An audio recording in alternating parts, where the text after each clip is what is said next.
नमस्कार दोस्तों, स्वागत है आपका हमारे चैनल हिंदी बेमिसाल कहानियों में।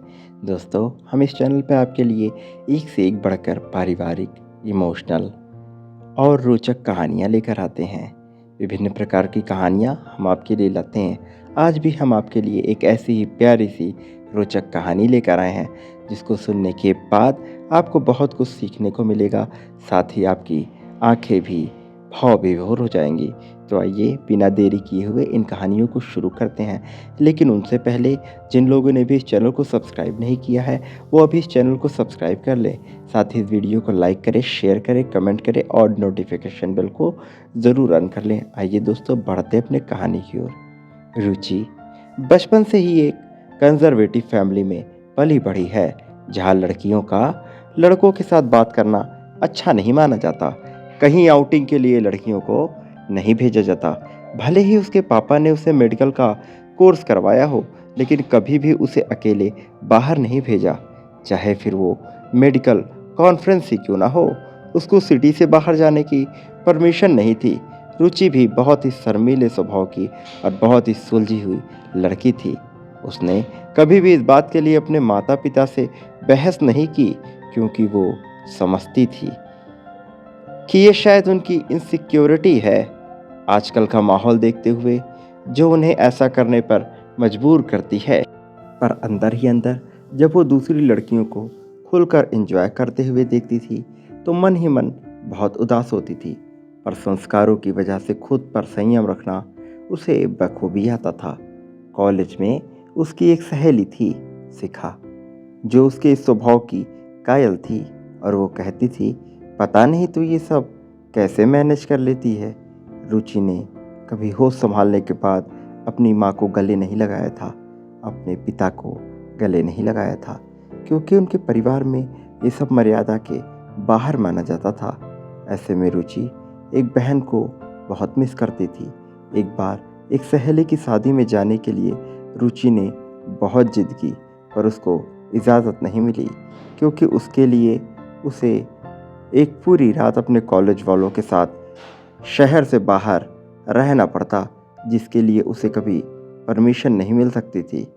शिखा ने भी न जाने का फैसला किया। रुचि के समझाने के बावजूद शिखा भी नहीं गए। अपने दोस्त को अकेला छोड़कर उसने कहा कि यार, मुझे समझ में नहीं आता कि तेरे ऊपर इतनी पाबंदी क्यों है। तू समझदार है और अपनी देखभाल खुद कर सकती है। पर रुचि ने कहा कि मुझे इसके लिए कोई शिकायत नहीं है। रुचि की शादी हुई शुभम से। शुभम रुचि को बहुत प्यार करता था, उसे बहुत घुमाता था, जिसका रुचि को शुरू से ही शौक था, पर वो कभी घर से बाहर नहीं गई थी। धीरे धीरे रुचि एक बेटे की माँ बन गई और उसकी लाइफ उसी के इर्द गिर्द घूमने लगी। पर जैसे जैसे बेटा बड़ा हुआ, रुचि ने महसूस किया कि वो मस्तमौला किस्म का है। उसे कुछ फ़र्क नहीं पड़ता रुचि के इमोशन से। वो एक मस्त लाइफ जीता था। रुचि जब दोबारा प्रेग्नेंट हुई, तो उसे लगा शायद अब उसे एक बेटी होगी, जो उसके इमोशंस को समझेगी और उसके जीवन में जो बहन की कमी थी उसे पूरा करेगी। लेकिन इस बार भी रुचि को बेटा हुआ। रुचि थोड़ा मायूस हो गई, क्योंकि अब उसके जीवन में कभी वो पल नहीं आएगा कि वो अपनी बहन या बेटी से अपना हाल चाल साझा कर पाएगी। रुचि ने ये एक्सपेक्ट कर लिया था कि लड़के थोड़ा मस्त मौला किस्म के होते हैं और ये भी ऐसा ही होगा, लेकिन वो बिल्कुल उसका उल्टा निकला। वो अपनी माँ को इतना प्यार करता था कि जब उसके नन्हे नन्हे हाथ रुचि का चेहरा अपने हाथों में भर लेते थे, तो रुचि की आंखों में आंसू छलक उठते थे। जब उसकी छोटी छोटी बाहें उसके गले का हार बन जाती थी, तो रुचि को ऐसा लगता था कि शायद भगवान ने उसके जीवन में एक बहन की कमी पूरी कर दी, जो उसको गले लगाकर बोलती हो कि तुम चिंता मत करो, मैं हमेशा तुम्हें प्यार करूँगी।